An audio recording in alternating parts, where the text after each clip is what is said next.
Welcome guys back to another video. Behind me you can see a Mazda CX5. It came with a bunch of problems.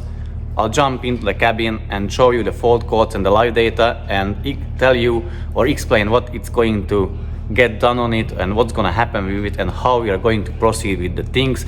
So without further ado, let me scan the car for fault codes. So I ran the diagnostics and at the moment it has the P2263 fault code, which is like a turbo boost issue. I will tell you about that fault code later, and I will have a separate video because we had issue with that fault code and how to diagnose it, how to find the problem, how to fix it, but that's going to be in a separate video.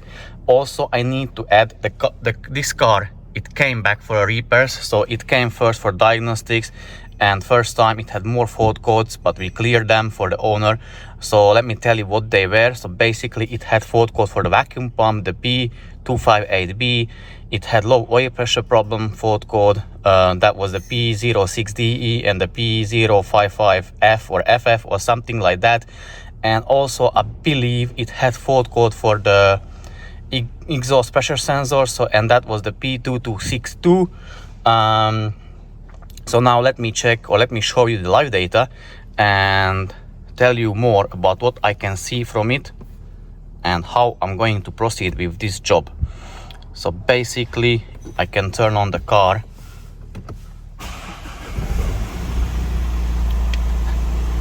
and let's check the brake booster pressure sensor values. It is at 30 kPa, meaning even though at the moment fault code for the vacuum pump is not present, it still has a bad vacuum pump. And let's check the oil pressure. That's what I wanted to show you. So we are at 30 degrees of engine oil temperature and it has 140 kPa. Now the revs are dropping, as you can hear it probably. Yeah, it has 120 kPa at idle, which is low. So I'm not even going to further stress the car. I'm going to turn it off, raise it on the ramps and tell you what's gonna happen to it. So as I said, I'm going to raise the car. First thing, I'm going to drain the oil, inspect the oil if I can see any shiny particles, metal things I mean, and then I'm going to remove the oil filter and going to cut it and check if I can see any metal shavings, and then I'm going to further remove the oil sump, inspect the strainer, and also I'm going to check the bearings. That's how I'm going to start this job, because without confirming those things first, it's not even, there's no point to get the job done if there may be another or further damage to the engine because of the low oil pressure. So now let me do as I said, raise the car, drain the oil, remove the filter, cut it, and then drop the sump. I'm going to show you not the step by step, I'm going to explain and tell like how we do it, how is the quickest way you can get it done yourself when you're doing it at home. So yeah, let me do that. So I have cut the oil filter, and this is the insert of it, that paper filter, basically what filters the things. And have a look at it, it is extremely dirty, meaning the car had very infrequent oil changes, but I can't see any metal shavings in here. So I'm going to further proceed with the removal of the oil sump,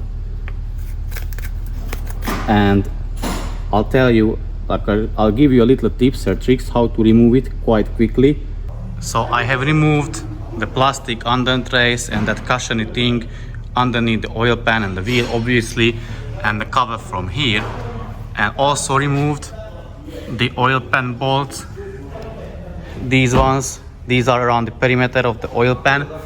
So I have removed them, and basically I'm going to use this tool, wedge it in here and hit it with a hammer, and that's how I'm going to remove the oil pan. Okay, I have dropped the sump, and look at this. The pump and the balancer unit looks disgusting. It's jelly oily. However, the strainer is not blocked. So the oil pressure problem could be caused by the very dirty strainer and very dirty oil filter and blocked oil filter. However, if I'm here already, I'm going to drop the pump because that needs cleaning anyways, and the strainer is going to be replaced anyways. But once I drop the pump, I'm going to check the rod bearings, the condition of them, if they are worn, and if they are worn, I'm going to replace it. Even though if they are not worn, if I already removed them, I'm going to replace them, and I'll show you how I remove them and how to replace them. I have already removed the journals from the con rods.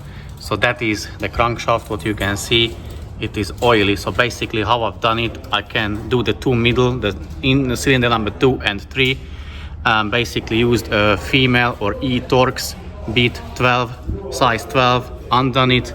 And let's have a look at the bearings. This is number 2, this is the bottom. It looks okay, it doesn't look worn, neither this one. I'm going to further remove the other two, the number 1 and number 4. How I'm going to do it, I'm going to turn the crank so they come down and I can access the journals. But first I'll need to put back the caps just provisionally so I can turn them with the con rods on the crankshaft. And after, because I just want to check, there is another jobs I need to get done on this car, so I just want to make sure, check them, and later I'm going to replace them and show you how to replace them. It's not too difficult, but if you're not brave enough or not sure what you're doing, rather don't do it, because this is very crucial and you can mess up the engine big time if you don't do it properly. Now I have removed the cylinder number 1 bearing and 4. As you can see, the con rod is down, so the piston is down. I wiped the surface of the crankshaft for you so that you can see it is shiny, so it is good.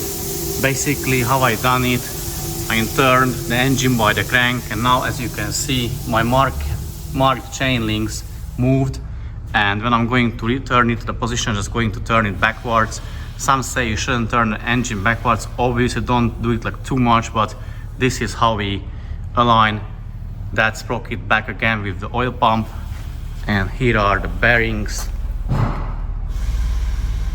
They look nice, but they're going to be replaced anyways because it had the oil pressure problem. They are already removed for inspection. I wanted to see them all 4 to make sure it has no scratches, scoring, nothing. So I'm going to fit them back temporary, make the cylinder number 1, the piston in the cylinder number 1 to go to the top dead center. I'm going to disassemble the car from the top because it will have the valve cover removed, and also carbon cleaning needs to be done on it. Exhaust pressure sensor replaced, drive belt replaced, and the vacuum pump needs to be replaced.